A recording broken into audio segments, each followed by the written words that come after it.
The gentleman from Georgia, Mr. Clyde, you're now recognized for 5 minutes. Thank you, Madam Chair. As we all know, we are here today because of the life-saving decision that the Supreme Court made on June the 22nd in the Dobbs versus Jackson Women's Healthcare Organization case. This historic decision simply restored the rights of voters in each state to allow voting citizens to have a say in protecting life. I would like to ask unanimous consent to submit for the record this article that states that 71% of Americans support limits on abortion. It is a Fox News article dated January 20th, 2022. Without objection. Thank you. The impact of the Supreme Court decision in Dobbs will now let the American people decide on the issue of abortion. American voters are able to elect representatives that they believe best represent their beliefs, and I believe they will do exactly that. But Democrats have brought us here today to talk about the impact of the Dobbs decision. But the impact is exactly what I just said.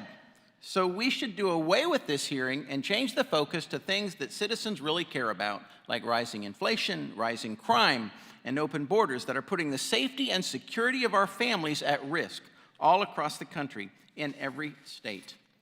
Let me remind you again of the impact of Dobbs. It allows American voters to have a say on abortion. That's all it does. And that's why Democrats are terrified, and that is why we are here today, which leads me to my first question. Ms. Hawley, Democrats seem to think it's a bad thing to let American voters have a say on abortion, as opposed to having the courts say it. If Americans wanted to legalize abortion, wouldn't they simply vote for a majority of candidates into office that would do that? I mean, is it a bad thing to return it to the states? It's not a federal issue, right? Well, I think we can see the extremeness of the Democratic pro-abortion position when we look at the Women's Health Protection Act. So if we look at that act, it permits abortion up until the moment of birth for any reason.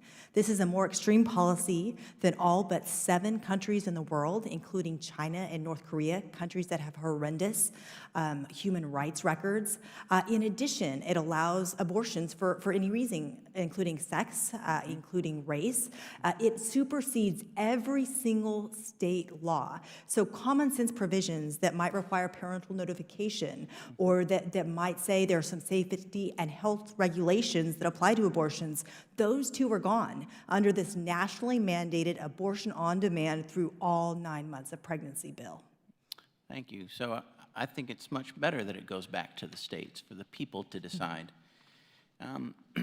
Ms. Graves, you are the president and CEO of the National Women's Law Center. Is the word abortion, I mean, so you're a lawyer, obviously, probably a very good one. I hope so. I would hope so too. Is the word abortion anywhere in the Constitution? Well, there's lots of words that aren't actually in the Constitution. I just asked a question, and I just need a yes or no answer, please. Is the word abortion anywhere in the Constitution? The word abortion is not in the Constitution. It is not. Thank you very much. Okay, earlier this year, our newest Supreme Court Justice, Ketanji Brown Jackson, was asked what a woman is, and she had a difficult time defining that. Since you are the president of the National Women's Law Center, I was hoping that you could define what a woman is for us in this committee hearing. Well, as the president of the National Women's Law Center, you can imagine I say woman a lot in my day job. Okay, so I'm just asking for the definition. So what I'll tell you is I am a woman. That's how I identify. Okay. But I wonder, however, if in part the reason that you're asking a question is that you're trying to suggest that people who I am don't simply asking the identify as question, women and I can't simply be want an pregnant. answer.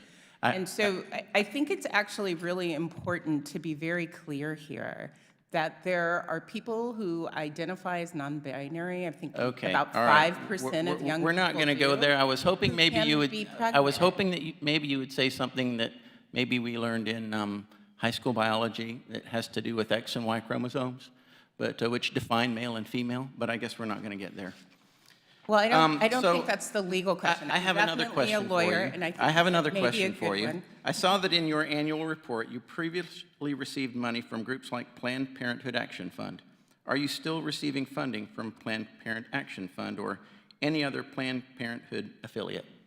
Well, I certainly support the leadership and work of Planned Parenthood. The work they're doing right now is hero work. We don't have any grants Are you from receiving Planned money Parenthood. from them or not? We don't have grants from Planned Parenthood, but I support the work they do, the work they do around Okay, this country every day. Madam Chair, I would ask for is unanimous hero work. consent to submit for the record the annual report of the NWLC, which states a contribution from Planned Parent Action Fund.